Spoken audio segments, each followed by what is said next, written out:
सदस्य श्री जनार्दन शर्मा, समय 20 मिनेट। त्यसपछि मान्य सदस्य श्री विनिता कठायत।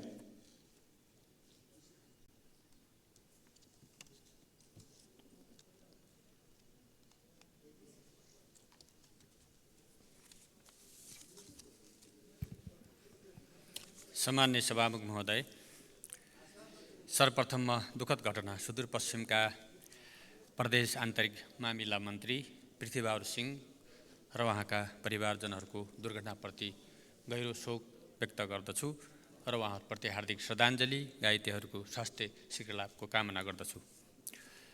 आज विनियोजन विधेयकसँग सम्बन्धित खेलकुद, कानुन, कृषि लगायत मन्त्रालयहरूको सन्दर्भमा छलफल भइरहँदा म सर्वप्रथम नेपालको राष्ट्रिय क्रिकेट टिमलाई हार्दिक बधाई भन्न चाहन्छु।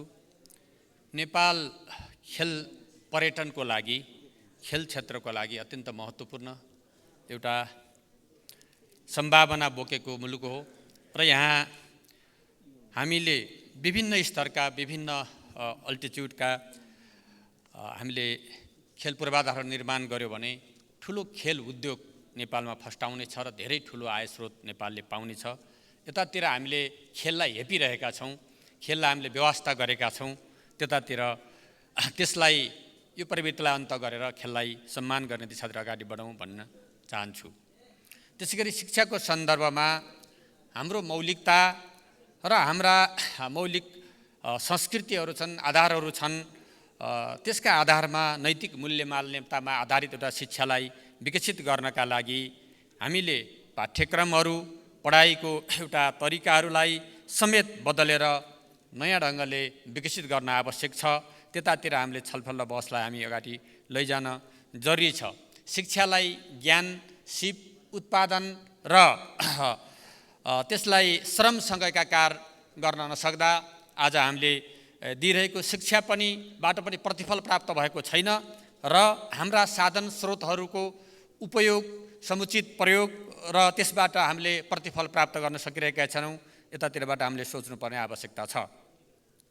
त्यसको सन्दर्भमा सबभन्दा पहिले आज शिक्षा ऐनको कुरा उठिरहेको छ। शिक्षा ऐनलाई यसै सदनबाट निर्माण गरी शिक्षकहरूको मनोबललाई उच्च बनाउने र पेशागत विकासका साथै क्षमता विकासका कुराहरूमा पनि हामीले त्यसमा उल्लेख गरेर अगाडि बढ्न जरुरी छ। साथसाथै विद्यालय कर्मचारीहरूको सन्दर्भमा जुन विषयहरू उठिरहेको छ, उनीहरूको पारिश्रमको जो प्रश्न छ र त्यसको बारेमा नेपाल सरकारबाट गठित तलब सुविधा आयोगले सिफारिस गरिसकेको छ, त्यो सिफारिसलाई कार्यान्वयन गर्ने दिशातिर पनि सरकार अगाडि बढोस् भन्न म चाहन्छु। 12 कक्षा पढ्ने विद्यार्थीहरूलाई कक्षाबाट निस्कँदा एउटा सिपयुक्त बनाउने कार्यक्रम गत वर्षको कार्यक्रम थियो र यस वर्ष त्यो कार्यक्रम हटाइएको मैले पाएको छु। त्यो कार्यक्रमलाई हटाउनु आफैमा बेरोजगारी वृद्धि गर्ने कुरा हो। 12 कक्षा पढेर निस्किने विद्यार्थीले एउटा सिपसहित बाहिर निस्कियो भने ऊ अवश्य पनि स्वरोजगार हुन सक्थ्यो। त्यतातिर म ध्यान आकर्षण गराउन चाहन्छु। आज ग्रामीण क्षेत्रमा विद्यालयहरूमा शिक्षकहरू छैन। मधेसमा, पहाडमा, हिमालमा आज शिक्षकहरू छैन र ती शिक्षक बिनाका विद्यालयहरू छन्। सीमित शिक्षकहरू छन्, दरबन्दी छैन। छ भने थोरै मात्रै दरबन्दी छ, एउटा माविमा एउटा दरबन्दी छ, यस्तो अवस्था छ। र आज सहरी क्षेत्रमा आवश्यकताभन्दा बढी दरबन्दीहरू छ र शिक्षकहरू छ। यसको सही समायोजन गर्ने दिशातिर हामीले अगाडि बढाउनु पर्छ र विद्यालयलाई आज हामीले पठन पाठनलाई एकरूपतामा लैजानका लागि आज जो निजी क्षेत्र, सरकारी क्षेत्र छ, यसलाई समेत पनि यसको खाडललाई पनि पुर्ने गरी जुन आज डिजिटल प्रविधिको विकास भएको छ, यसको माध्यमबाट पठन पाठन गर्नका लागि त्यस्ता टिचिङ सेन्टरहरूको निर्माण गरेर हामीले ग्रामीण दूरदराजका स्कुलसम्म पुर्याउन सक्ने सम्भावना छ। त्यताबाट हामीले यसको समाधान गर्न सक्छौँ भन्ने कुरामा राख्न चाहन्छु। त्यतातिर ध्यान आकर्षण गराउन चाहन्छु। नेपालमा आइटी क्षेत्रको ठुलो सम्भावना छ। देशमै बसेर विदेशी मुद्रा आर्जन गर्ने सम्भावना भएको यो क्षेत्र हो र धेरै प्रगति पनि भइरहेको छ। तर दुर्भाग्य भनौँ यस वर्षको बजेटमा त्यसबाट आर्जन हुने 1% मतलब उसमा 1% कर लागेको थियो 10% कर बनाइयो। यसले त्यस क्षेत्रको कतै लगानी घट्ने हो कि भन्ने आशंका पैदा भएको छ। यतातिर पनि म ध्यान आकर्षण गर्न चाहन्छु। त्रिभुवन विश्वविद्यालयमा आज जुन समस्याहरू छ, जुन तालाबन्दी छ, जुन अराजकता छ, र त्यति मात्रै होइन, विद्यार्थी नै छैन, विद्यार्थीको अभाव छ। आज विश्वविद्यालयमा विद्यार्थी छैन भनेपछि हामीले यहाँ कसरी सुधार गर्ने? आज अनुसन्धान, आज अन्वेषण र आज हामीलाई आवश्यक पर्ने हाम्रो मौलिक संस्कृति, मौलिक आवश्यकताका आधारमा कोर्सहरू निर्माण गर्नु पर्थ्यो, अनुसन्धान गर्नु पर्थ्यो, त्यतातिर ध्यान पुगिरहेको छैन। यतातिर पनि म गम्भीरतापूर्वक ध्यान आकर्षण गर्न चाहन्छु र त्यो अनुसारको पाठ्यक्रम लगायत अन्य क्षेत्रहरूमा पनि ध्यान पुगोस् भन्ने कुरामा राख्न चाहन्छु। न्यायको कुरा गर्दाखेरि हामीले भनेका छौँ संविधानमा सामाजिक न्यायको स्थापना गर्ने कुरा। सामाजिक न्याय स्थापना गर्नका लागि कानुनमै रहेका विभेदहरूको पनि पहिले अन्त्य गर्नु छ। कानुनहरूमा पनि कतिपय क्षेत्रमा विभेदहरू छन्, त्यसको अन्त्य गर्नुपर्ने छ। त्यसकारणले समयमै हामीले न्याय दिने प्रणालीलाई स्थापित गर्नु छ। आज न्याय समयमा नदिएर अन्याय हुने जो अवस्था छ त्यतातिर पनि ध्यान दिनु छ।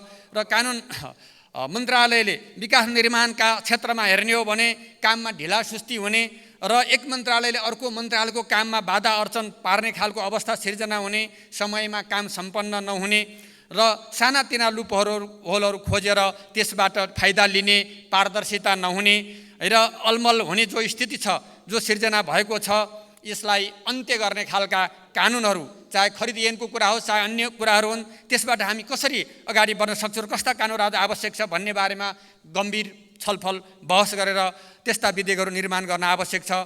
र सामाजिक न्यायसहितको समाज निर्माण गर्नका लागि सम्पूर्ण खालका विभेद, चाहे महिला, चाहे दलित, चाहे अपाङ्ग, वृद्ध, बालबालिका, सबै विभिन्न क्षेत्रमा भएका विभेदहरूको अन्त गर्ने र त्यो विभेदहरू सिर्जना गर्नलाई कडाभन्दा कडा कारबाही गर्ने खालका कानुनहरू, व्यावहारिक रूपमा लागू हुने खालका कानुनहरू बनाउनु पर्ने आजको आवश्यकता छ। र सँगसँगै शान्ति प्रक्रियालाई अन्तिम टुङ्गोमा लगाउनका लागि हामीले सत्य निर्माण तथा मेलमिलाप आयोगसँग सम्बन्धित जो कानुन छ त्यो कानुनलाई छिटोभन्दा छिटो टुङ्ग्याएर शान्ति प्रक्रियालाई पूर्णता दिएर देशलाई अग्रगमनको दिशामा अझ दौडाउनु पर्ने आवश्यकतातिर पनि म ध्यान आकर्षण गर्न चाहन्छु।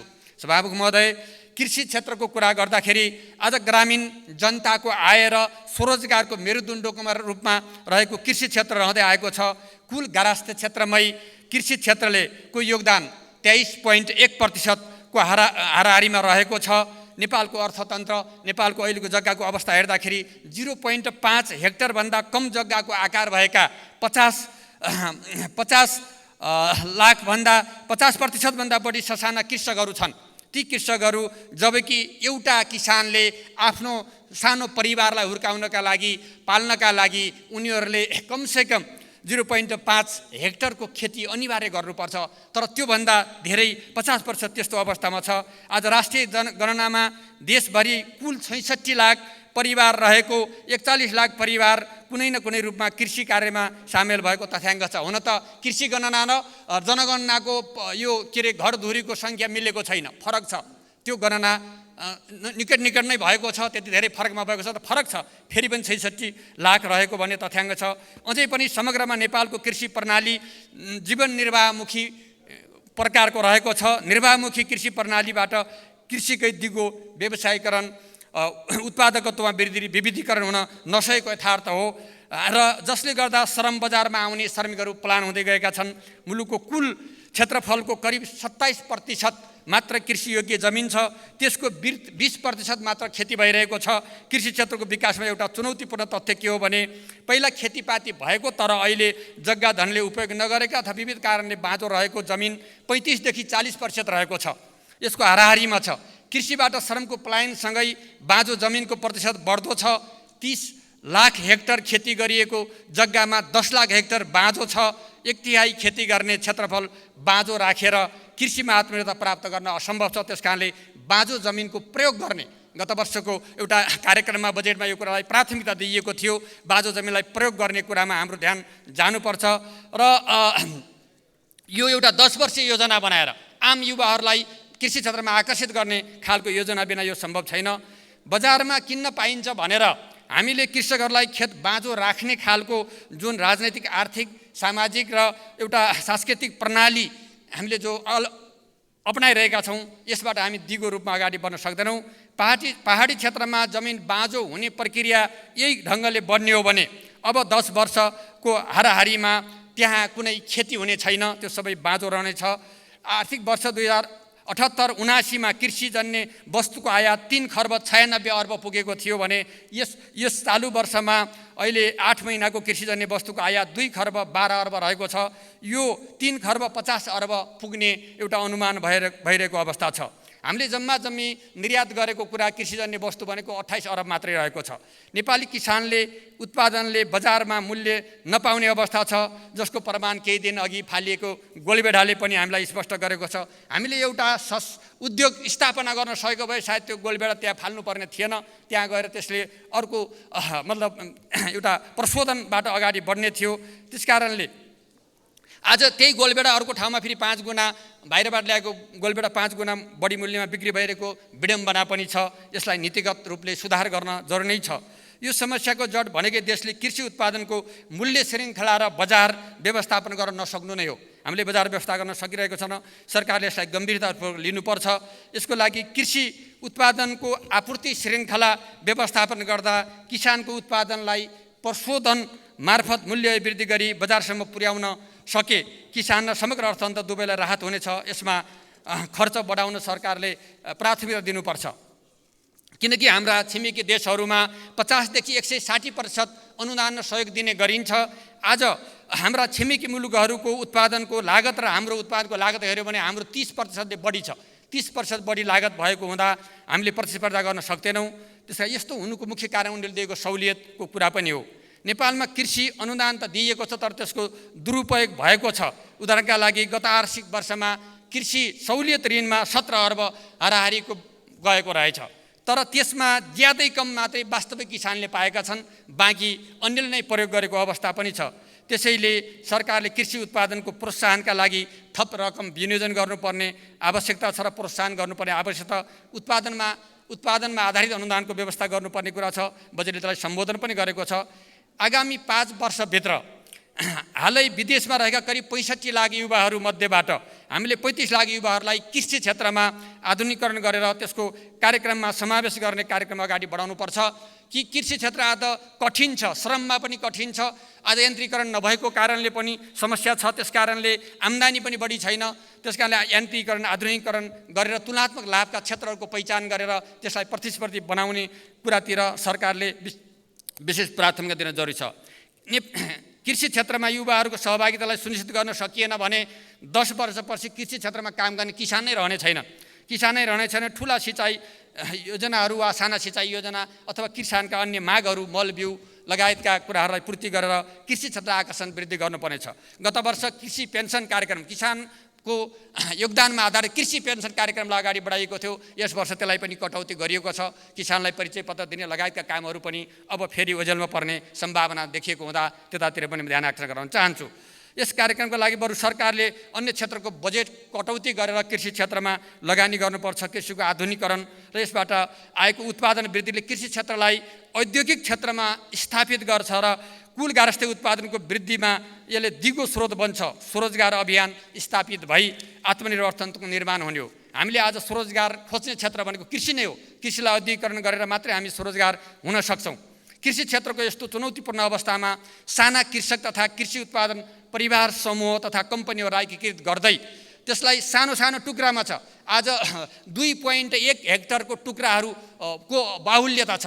त्यो टुक्राहरूलाई पनि सामूहिकताका आधारमा हामीले एउटै बाली लगाउने खालको अवस्था गरे समूह सहकारी बनाएर कामलाई अगाडि गर्न सक्ने नीति हामीले बनाउनुपर्छ। त्यसबाट अगाडि बढ्नुपर्छ। यो बजेटको दिशा स्पष्ट छैन। रासायनिक मल र बिमा अनुदान उपभोगमा खर्च गर्ने कुराहरू त केही छन्, तर उत्पादन अभियानको लागि पर्याप्त यहाँ बजेटहरूको अभाव देखिन्छ। कार्यालयको सन्दर्भमा केही पुनर्संरचना आवश्यक थियो, त्यहाँ भएको पनि छ, तर 10औं महत्त्वपूर्ण कार्यालयहरूको बजेट शून्य गरिएको छ। यसले धन अन्यलता सिर्जना गरेको छ। प्रयोगशालाहरू र मात्र होइन, स्रोत केन्द्रहरूका रूपमा रहेका फार्महरू एकै प्रदेशको माथामा राख्दाखेरि त्यसलाई समग्र अरू प्रदेशहरूले त्यसबाट लिने फाइदामा कतै वञ्चित हुने हो कि भन्ने आशंका उब्जिएको छ। त्यसकारणले कृषि क्षेत्रको अन्योलता र खाद्य सुरक्षाको जोखिम वर्तमानमा कृषि क्षेत्रमा अन्योलताबाट गुजिरहेको छ र यो अन्योलता कृषक र कृषिको संरचना, कृषि अनुसन्धान सबै क्षेत्रमा व्याप्त छ र यो अन्योलता बीच कृषि उत्पादनमा परनिर्भरता चुलिदो छ र यो अन्योलग्रस्त अवस्थालाई नचिर्ने हो भने कृषि क्षेत्रले गति लिन सक्ने अवस्था छैन। त्यसकारणले कृषि क्षेत्र धराशायी भयो भने त्यसका दुष्प्रभावहरू बहुआयामिक र लामो अवधिसम्म सुधार गर्न नसकिने हुन्छन्। यसकारण देशले राजनैतिक, सामाजिक र आर्थिक रूपले ठुलो मूल्य चुकाउनुपर्छ। त्योभन्दा पहिले नै हामीले कृषि क्षेत्रलाई सुधार गरिसक्नुपर्छ। कृषि क्षेत्रमा प्रतिफल एकै वर्ष सजिलै आउने होइन, यसको लागि लामो समय लाग्छ र लगानी गर्दै जानुपर्छ। विगत लामो समयदेखि कृषि क्षेत्रमा सरकारको योजना, बजेट कार्यक्रममा एउटै रोगग्रस्त छ। के ग्रस्त छ भने यो वर्ष एउटा बजेट आउँछ र सरकारले एउटा कार्यक्रम ल्याउँछ, फेरि अर्को सरकारले त्यसलाई निरन्तरता दिँदैन र त्यसले प्रत्येक सरकारको नयाँ कार्यक्रम आउँछ, निरन्तरता दिँदैन र यस आबोमा कृषिमा आत्मनिर्भरता कार्यक्रम समेत मेहनतपूर्वक ल्याइएको थियो र विनियोजन गरियो, धेरै 10 अर्ब विनियोज गरिएको थियो र प्रक्रियागत समस्या सुल्झाउँदै धेरै समय पनि गयो र पछि के भयो भने त्यसलाई त्यो बजेटलाई अहिले काटियो र त्यो कार्यान्वयन हुन सकेन। यस्ता धेरै समस्याहरू छन् त्यसकारणले अब हामीले कृषि क्षेत्रलाई कसरी व्यवस्थित गर्ने भन्नका लागि आत्मनिर्भरता कार्यक्रमहरू पनि हामीले अगाडि राख्नुपर्छ। र त्यसै गरी अब हामीले यहाँ के कृषि क्षेत्रमा हामीले धेरै विषयहरूलाई समेटेर अगाडि लैजानुपर्ने आवश्यकता छ। राष्ट्रको समग्र विकासको लागि र हाम्रो कृषिलाई औद्योगिकरणमा विकास गरेर लैजानुपर्ने आवश्यकता भएको हुनाले त्यतातिरबाट हामीले कामलाई अगाडि बढाउनु पर्ने छ। अन्यथा हामीले कार्यविधि प्रक्रियाहरू बनाएर पनि जो कुराहरू फेरि लागू हुन सक्दैनन् त्यसका पनि समस्याहरू छन्। अर्को महत्त्वपूर्ण कुरा के छन्, मिटर ब्याजको कुरा हामीले धेरै चर्चा गऱ्यौँ। मिटर ब्याजको चर्चा गर्दा मिटर ब्याजमा परेका गरिब किसानहरू नै हुन्, गरिबहरू नै हुन्। त्यसको दुष्चक्रबाट मुक्त गर्नका लागि हामीले कानुन त बनाउँदैछौँ, कानुन बनाएर केही हदसम्म त्यसले नियन्त्रण पक्कै गर्ला, तर पूर्ण रूपमा उन्मूलन हुन सक्दैन। उन्मूलन गर्नका लागि किसानहरूले आवश्यक परेको बेला त्यस्तो ऋण कर्जा लिन सक्ने संरचना चाहियो। त्यो संरचना भएन भने फेरि त्यहीँ पुग्नेछन् किसानहरू र त्यो दुष्चक्रमा फस्नेछन्। त्यस अर्थबाट म यहाँ के कुरा राख्न चाहन्छु भने अब अहिले त्यसका लागि हामीले किसानहरूलाई बिउ बिजन किन्न अथवा वस्तुभाव किन्न, औजार किन्नका लागि समयमा बिना धितो उनीहरूले ऋण पाउने व्यवस्था गर्नुपर्छ। आज बैंकिङ क्षेत्रले करिब 39 खर्ब ऋण लगानी गरेका छन्। नियमले के भन्छ भने त्यसको 5% डिप्राइभ सेक्टरमा लगानी गर्नु, त्यो कम्तीमा 5% भनेको छ। 5% डिप्राइभ सेक्टरमा लगानी गर्ने कुरा गरिएको छ। त्यसो भनेको करिब 250 अर्ब डलर त्यसैबाट 5%बाट हुन आउँछ। त्यो 250 अर्ब डलर र अरू निष्क्रिय कोषहरू छ धेरै। निष्क्रिय कोषहरूलाई ल्याएर पनि यस वर्षको कार्यक्रममा राखिएको छ कि 5 खर्बको त्यस्तो कृषि लघु साना किसानहरूलाई लगानी गर्ने एउटा लघु वित्त कोष स्थापना गर्ने भनेर। त्यो कोष स्थापना गरेर सरकारकै सेयर भएको लघु वित्त संस्था छ। त्यो लघु वित्त संस्था मार्फत किसानलाई सहुलियतपूर्ण ऋण, बारीमा ऋण, खलोमा असुली गर्ने अवस्था सिर्जना गरियो भने हामीले किसानहरूको यो मिटर ब्याजीको समस्याबाट मुक्त हुने मात्रै होइन कि उत्पादनमा वृद्धि हुने, स्वरोजगार हुने कुरा पनि महत्त्वपूर्ण योगदान हुने कुरा छ। यदि त्यसो गर्न हामीले सकेनौँ भने किसानहरू फेरि मिटर ब्याजीकै फन्दामा पर्ने कुरा भएको हुनाले त्यतातिर हामीले ध्यान दिन जरुरी छ। हामीसित पैसा छ, त्यो पैसा आज कहाँ लगानी भइरहेको छ भने त्यो डिप्राइभ सेक्टरमा भनेको सस्तो उसमा लगानी गर्ने भनेको बैंकहरूले आफ्नै मार्फतका लघुवित्त संस्थाहरू बनाएका छन्। ती लघुवित्त संस्थाहरू मार्फत उनीहरूले महँगोमा त्यो ब्याज लगाइरहेका छन्। त्यस अर्थबाट महोदय मैले सक्न पनि लागेँ। आज रासायनिक मल कारखानाको कुरा आइरहेछ। नेपालमा रासायनिक मल कारखानाको आवश्यकता छैन, अर्ग्यानिक मल कारखानाको आवश्यकता छ। हामीसित भएका स्रोत साधनहरूबाट, खनिजबाट हामी अर्ग्यानिक मल कारखाना बनाउन सक्छौँ। त्यतातिर ध्यान आकर्षण गर्न चाहन्छु। कृषिमा आधारित उद्योगलाई प्रशोधन गर्ने र कृषि या सङ्घ, प्रदेश र स्थानले के गर्ने भन्ने कुरा मात्रै एउटा कुरामा राख्न चाहन्छु। सङ्घले अध्ययन अनुसन्धान र विज्ञहरूको उपलब्धता गराउने, नयाँ बिउहरूको अनुसन्धान अध्ययन गर्ने, उत्पादन गर्ने र प्रदेशले प्रशोधन उद्योगहरूलाई स्थापना गर्ने र कोल्ड स्टोरहरू बनाउने, सङ्घले त्यसलाई सहयोग गर्ने र स्थानीय सरकारले त्यसलाई उत्पादनमा, बाँझो जमिन प्रयोगमा, त्यसको बजारीकरणमा, कृषि एम्बुलेन्स लगायतका कुराहरूलाई व्यवस्थित गर्ने गरी अगाडि लगियो भने कृषिमा गुणात्मक परिवर्तन गर्न सकिन्छ भन्ने कुरा राख्दै बिदा हुन्छु। धन्यवाद।